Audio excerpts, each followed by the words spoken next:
section, we are going to discuss about testis, a male gonad. So basically, gonad are of two types. One is testis in male and ovary in female. As you all know, in this chapter, we are focusing on endocrine system. So we are not going much into the anatomical part of testis. Instead of that, we are just focusing on particularly the hormones which are produced by the testis and the function of that particular hormones and negative feedback mechanism. So what is testis? Testis is primarily a sex organ of males that perform a dual role. Dual role means it performs both as endocrine gland and also as a primary sex organ in male.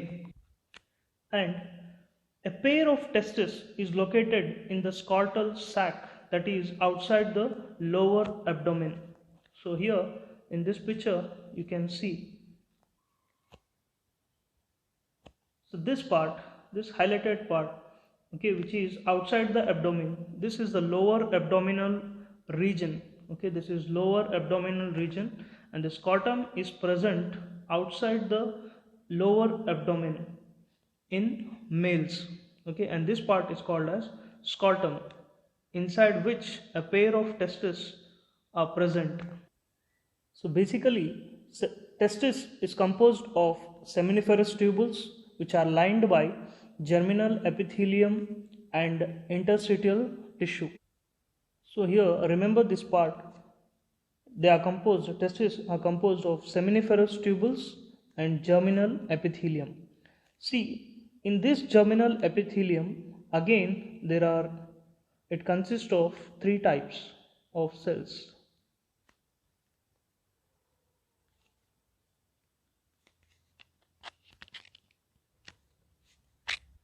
So here, what are the three types of cells by which germinal epithelium tissue is composed of? The three types of cells are follicular cells, interstitial cells, and Sertoli cells. These interstitial cells are also called as Leydig cells. This is the important part you have to remember.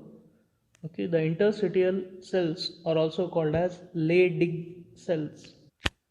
Primarily, so here the follicular cells produce sperms. Okay, we are not going much in detail about this because we are discussing about the hormones. Okay, so the next cells, that is Leydig cells and Sertoli cells. So the Leydig cells produce a group of hormones called androgens. Here androgen is not a single hormone, it is a group of hormone. There are different types of hormones which comes under this group. So out of those hormones, one of the major hormone which comes under the group of androgen is testosterone.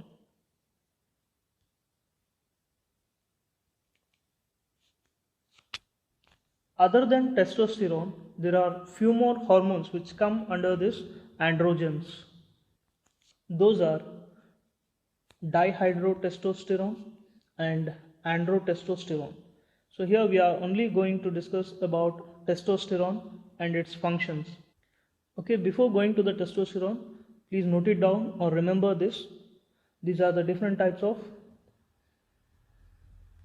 hormones which belong to the group androgens. So here dihydrotestosterone, androtestosterone and testosterone. Now we'll get to know where this testosterone are produced in testes. So here in this image you can see, okay, here is the testis, and when this seminiferous tubules, okay, the section of seminiferous tubules are taken, inside which it is made up of Sertoli cells as well as Leydig cells. Okay, here on the outer side there are yellowish cells which are Leydig cells, and inside there are Sertoli cells. Here in this image you can see the transverse section. Okay, this circular subjects. These are seminiferous tubules. Okay, here which you can see here, these are seminiferous tubules, and outside this seminiferous tubules, okay, here in the interstitial space, okay, in this space there are certain kind of cells which are, or tissues which are called as interstitial tissues, and these are seminiferous tubules. Inside the seminiferous tubules, sperms are produced, okay, and these seminiferous tubules produce a certain type of hormones, and this interstitial tissues also produce certain type of hormones. Remember, these interstitial tissues are also called as Leydig cells. Don't get confused. Interstitial tissues are also called as Leydig cells. So coming to the function of testosterone, primarily it regulates the development and maturation of male accessory sex organs. Okay, male accessory sex organs. So what are these accessory sex organs? Other than primary sex organs, there are accessory sex organs. So here you can see the accessory sex organs in male. So there's vast difference. Okay, this part is a vast difference than epididymis and prostate gland.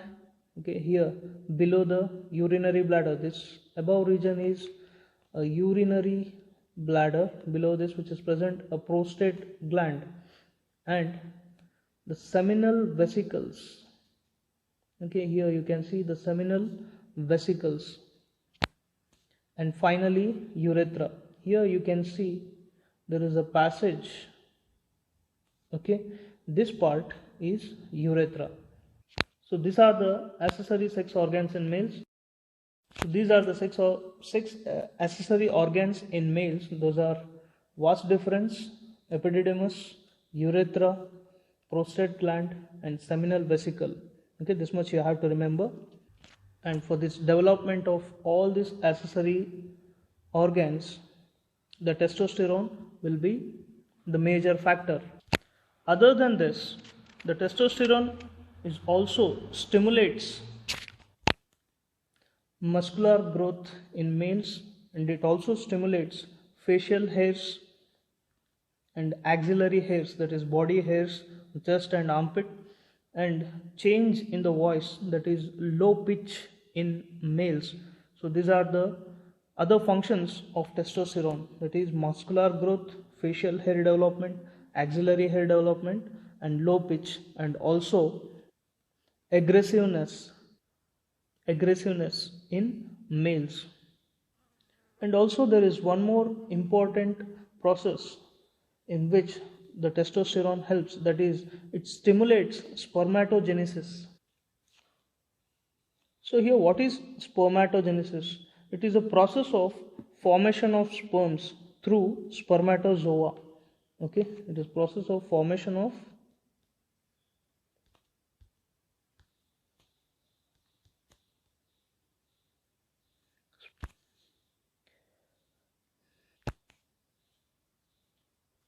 And other than this, there is one more function in which the testosterone helps or affects.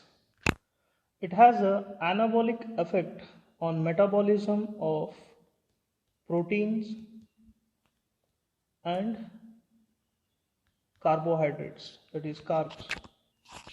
Anabolic process means that is a building blockage of proteins and carbohydrates, or in the synthesis of proteins and carbohydrates. And other than this, it also influences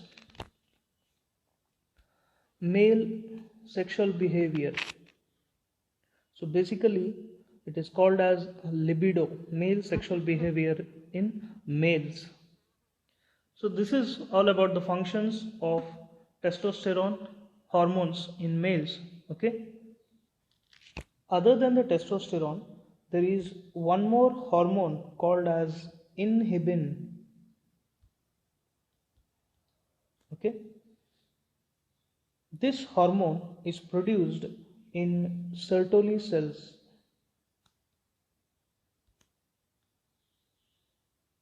Remember this hormone is produced in Sertoli cells.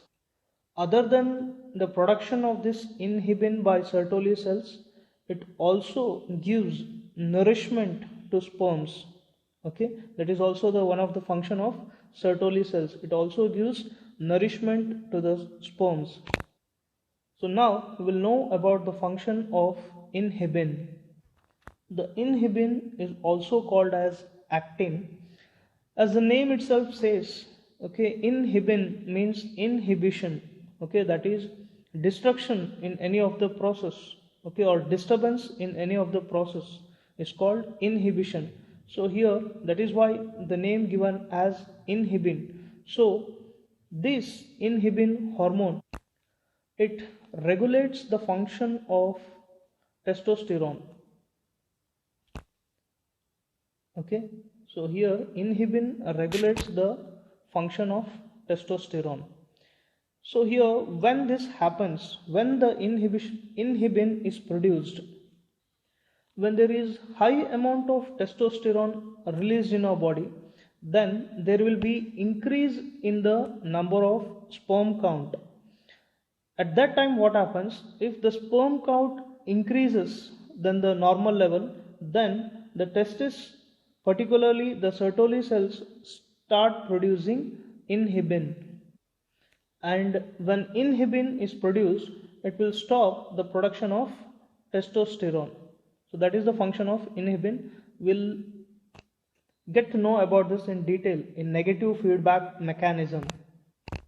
For this, you have to remember the previous topics, that is pituitary gland as well as hypothalamus gland. As you all know that what are the hormones which are released by hypothalamus and the hormones which are released by pituitary gland. Okay, so here initially what we know is interstitial cells, okay, produce testosterone and the Sertoli cells produce inhibin. To produce this testosterone, okay, the interstitial cells has to be activated. So if it has to be activated, then there is a requirement of one more hormone called LH, okay, that is luteinizing hormone, which is produced in pituitary gland. Okay, to produce this luteinizing hormone by pituitary gland, this pituitary gland has to be activated, and that activation is done by one more hormone, that is GnRH, that is gonadotropin releasing hormone. Remember this, gonadotropin releasing hormone, which is produced by hypothalamus. So here hypothalamus produces gonadotropin releasing hormone which act on pituitary gland.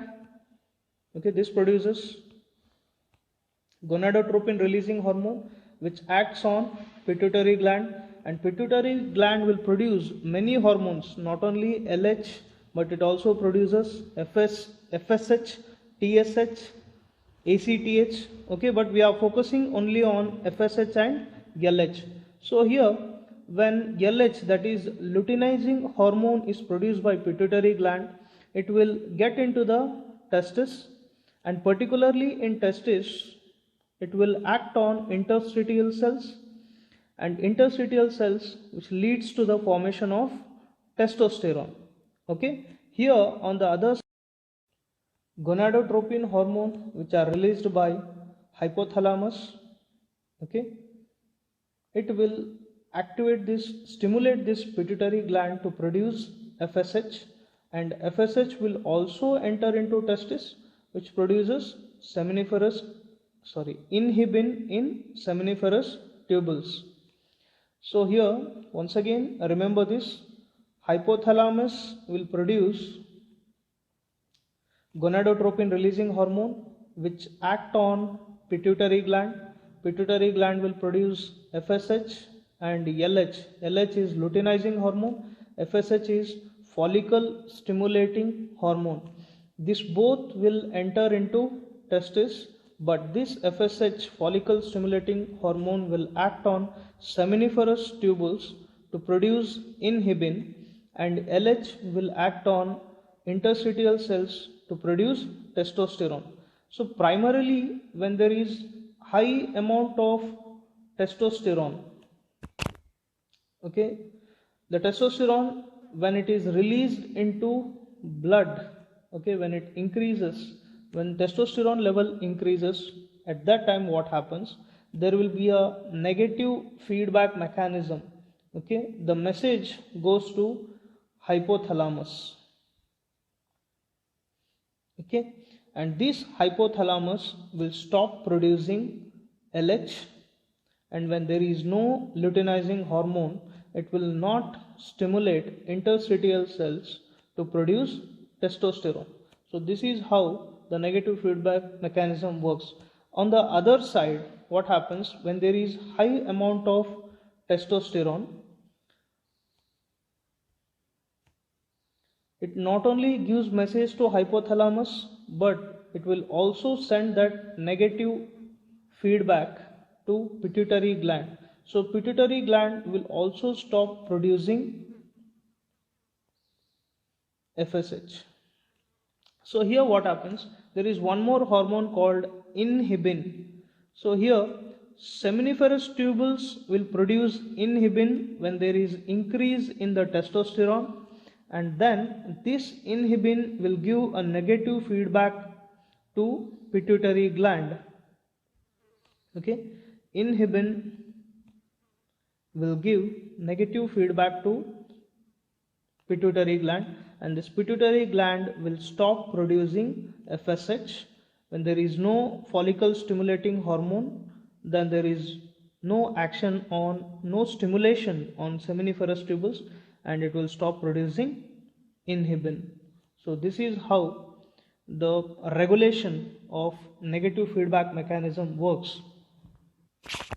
So in simple, once again, hypothalamus will produce GnRH, gonadotropin releasing hormone, which act upon pituitary gland to produce FSH and LH. LH will act on interstitial cells, FSH will act on seminiferous tubules. Okay, when there is high amount of testosterone, it gives a negative feedback to hypothalamus as well as pituitary gland to stop the production of hormones. And here on the other side, seminiferous tubules, which produces sperms, when there is high amount of sperms, that is 20 million, okay, 20 million per m. So when it reaches to this number, the seminiferous tubules will produce inhibin, and this will give a negative feedback to pituitary gland, which stop the production of FSH. And when there is no production of FSH, then there will be no stimulation on seminiferous tubules for the production of sperms, that is spermatogenesis.